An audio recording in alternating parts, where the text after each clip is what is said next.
Hi, everyone, and welcome back to Earl Grey. We are in for a treat today. We have a very special guest joining us on the show. Now, you may know him for his viral series, Unknown Melbourne, where he shares all of these secrets and facts about Melbourne that you may not know. But here to tell us all about Melbourne is the one and only Julian O'Shea. Welcome. Wonderful to be here. So I want to start off by talking about Unknown Melbourne. So this is so you always start the series with like asking a question about, sometimes it's something that seems really random and then you explain it in a way that it's like Sherlock Holmes basically uncovering you know solving a mystery. So how did this whole series come about? Yeah, so for those who haven't seen it, I make videos about design and cities and interesting things we see around us. For me, it really was very much a lockdown project that got a bit out of hand many years later. So essentially, yeah, my work before that was running study tours overseas. Couldn't travel, but still wanted to educate, to share my backgrounds in design and engineering. So I thought, let's tell stories closer to home and let's use the medium of video. So now, yeah, the videos can be found in all kinds of social places.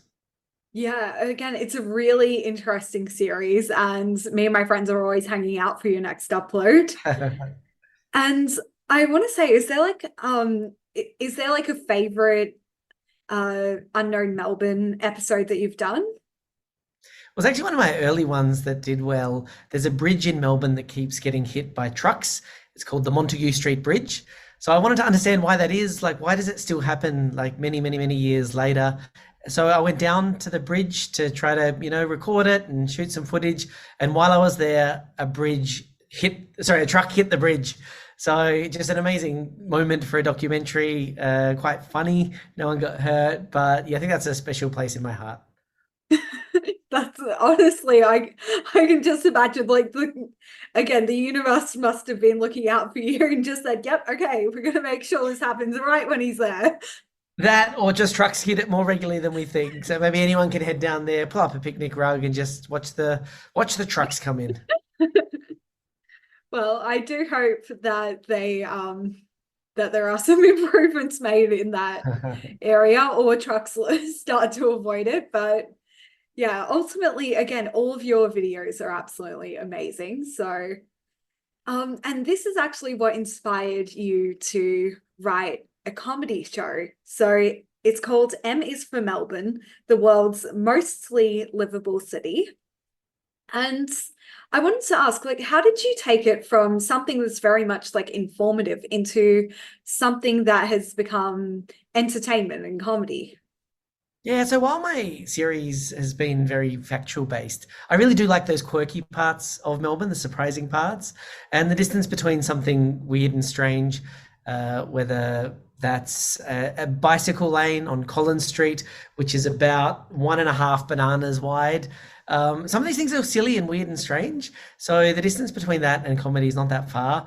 But the other reason is that I just really love comedy festival. I think it's a wonderful part of year in Melbourne. I've always admired people that do it. And my day job is as a lecturer. So the distance between talking to people and talking to people with jokes didn't feel that hard. So yeah, I brought it together in this alphabetical comedy show. Ah, alphabetical. So yeah, so basically, so M is for Melbourne. Does your alphabet ends with the M, or like is that like the So it's an A climax? to Z of the city. So for each letter, I choose something quirky and strange. A bit of a spoiler, but M is for Montague Street Bridge. And I run through 26 interesting stories of Melbourne and yeah, kind of explore the city through that lens. So it's quite a fast paced show because trying to squeeze 26 different bits into an hour is quite tight. So it makes it a really fun, upbeat, yeah, show. Yeah, well, it did really, really well at the Melbourne International Comedy Festival, selling out all of the slots. And That's it. now you're back for an encore season at a very interesting venue, the Butterfly Club. Yeah. So, So Yeah, so you recently did a video where you took us all on a tour of the venue and it looks fantastic. But why did you choose the Butterfly Club? So look, it really is a iconic Melbourne institution. So for those who hasn't been, it's a very quirky theatre space. There's two different theatres. The walls are covered in all of this kitsch and strangeness and bizarre things, from toys to games to weird posters. And I really love the venue, and I've seen a lot of great independent art there. So it felt like a natural home. And we collaborated with them for the comedy festival at one of their pop-up venues. So I just felt the right place to be telling a Melbourne story in a quirky Melbourne venue.